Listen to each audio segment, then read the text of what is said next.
As most of you know, I'm a big Linux fan. And while Linux can be made to run on a lot of the low-cost Windows laptops coming out of China these days, it can be quite a hassle patching all the issues. It's generally not an out-of-the-box experience. JingOS is a new Linux distro that hopes to make that a bit easier. And they even have their own tablet, the JingPad A1. Now, there aren't a lot of Linux distros that run well on tablets, but JingOS says it can serve as both a desktop and tablet operating system. That's a pretty tall order. Let's see how they put that off by unboxing this very unusual Linux tablet and taking a look.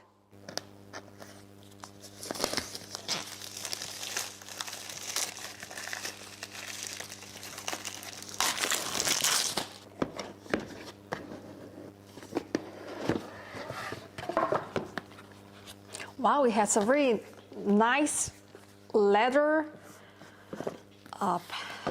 case. I think this is leather material.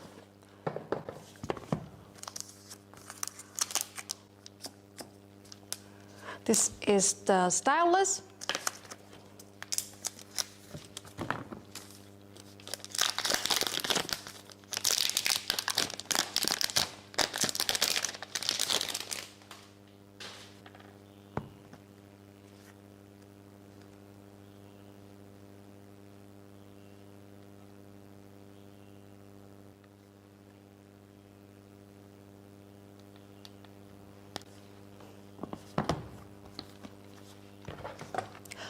At the bottom of the box, we have the adapter,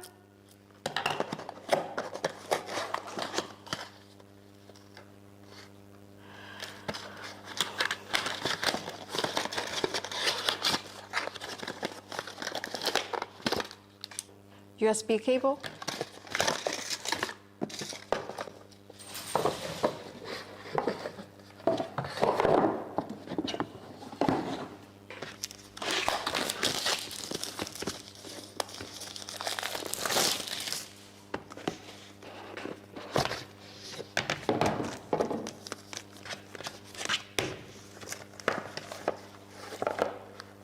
okay, on the back of the box, it shows the keyboard rest.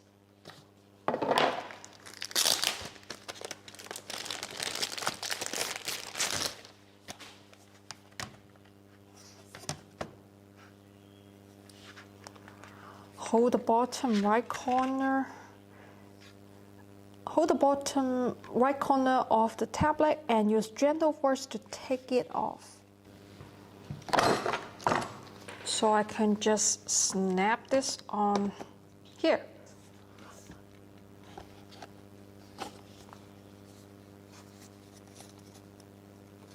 And then if I open this, it can stand like this.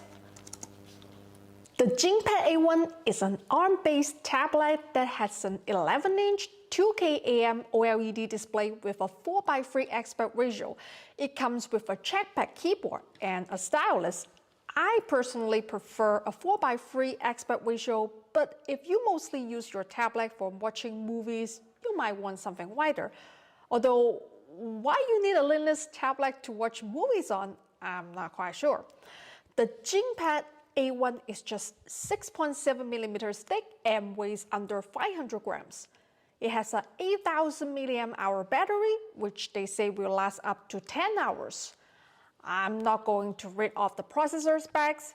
Basically, it has a Unisoc Tiger T7 510, so it's a mobile phone SoC, not really a powerhouse.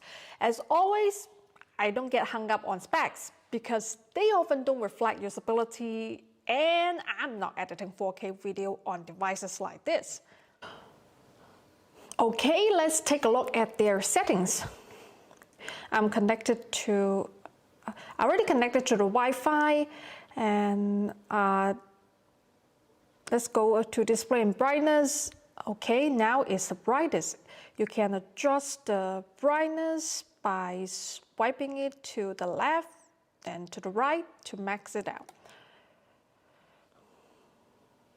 Wallpaper, I can change the wallpaper. I guess the default wallpaper is okay for now. System and update. Let's take a look at about. Model name is JingPad A1. Software version is JingOS 1.1.1.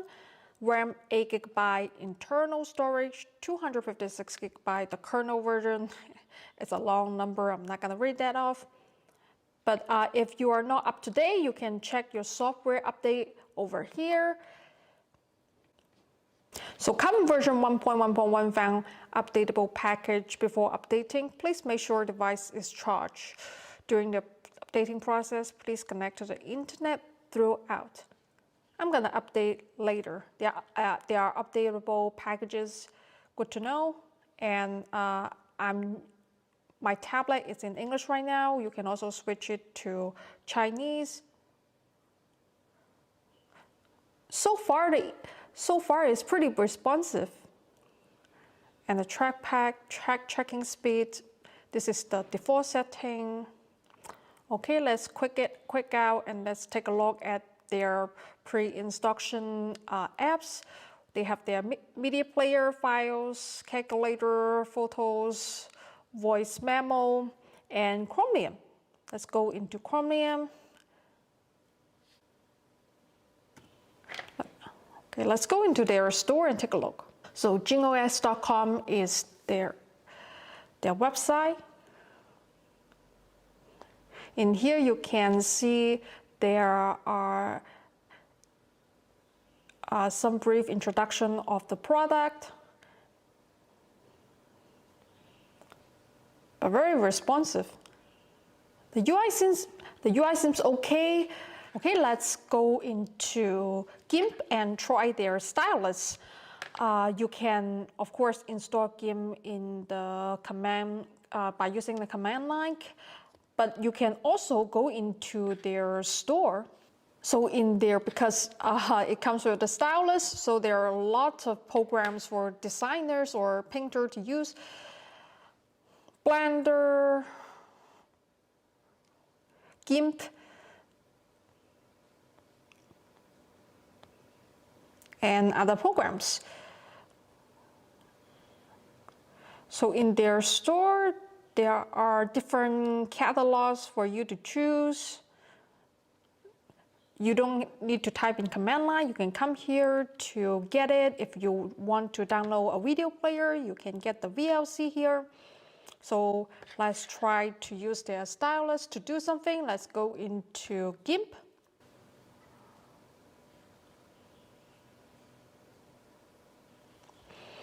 Let's select the brush.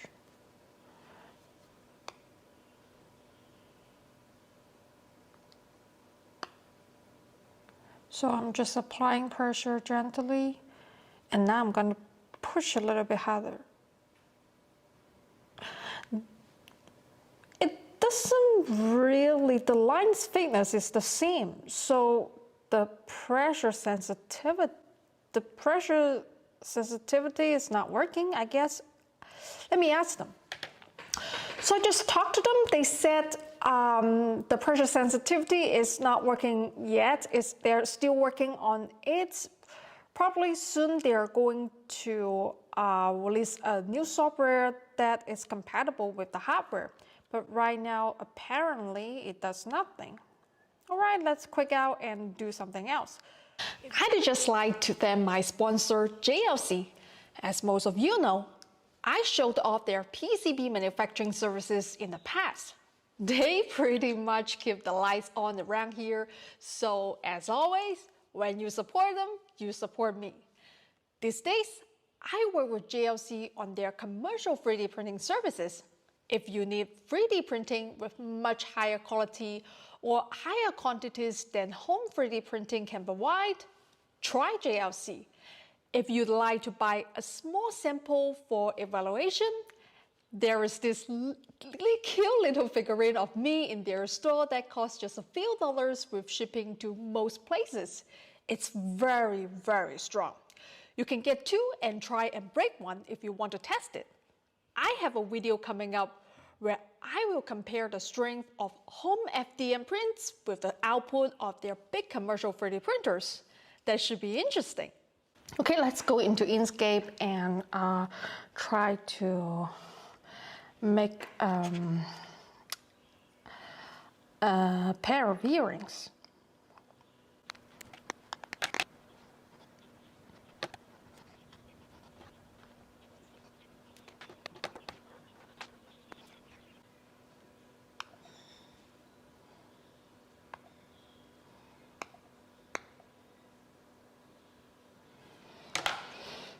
All right, let's try something else.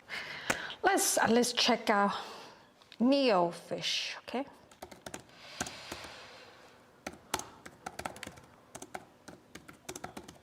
Neofetch.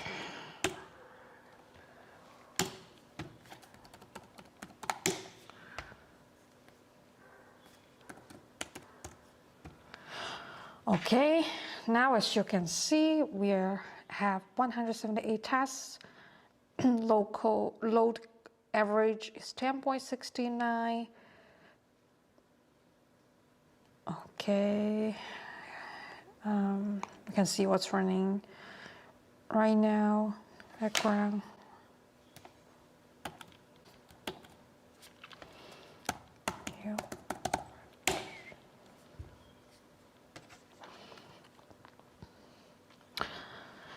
Okay, it is KDE Plasma,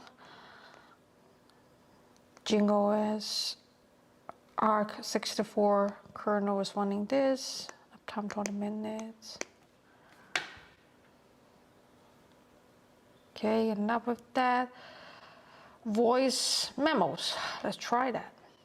Let's record something by using, hello, this is Naomi recording. Okay, let's play that. Turn it all the way. This is Naomi recording. Is this the loudest? By using, hello, this is Naomi recording.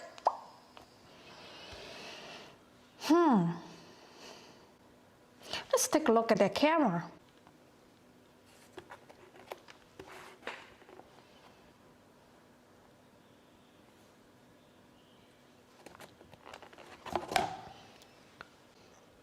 Okay, this is the JingPad's front camera. I'm recording in my studio. Okay, let's check out how the video quality is and how the audio. Okay, this is the JingPad's front camera. I'm recording in my studio. Okay, let's check out how the video quality is and how the audio. Right, Momo, let's take a walk. It is a nice day. Come on, let's go, Momo. Let's go.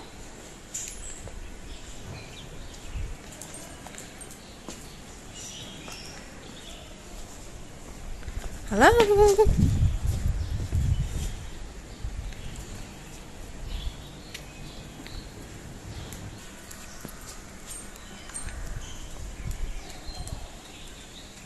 Okay, what do I think of the JingPad A1?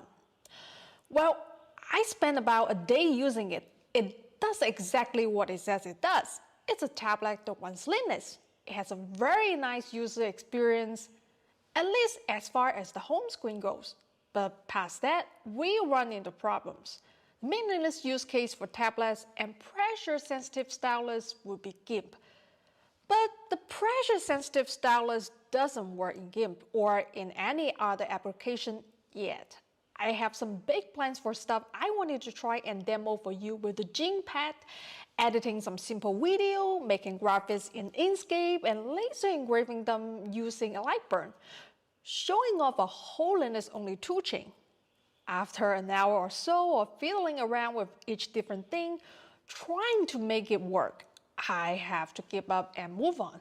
It's not worth that kind of time when I can do it in minutes on different hardware also running Linux. An old ThinkPad X220 is an incredibly user-friendly machine because Linux is designed for that kind of hardware.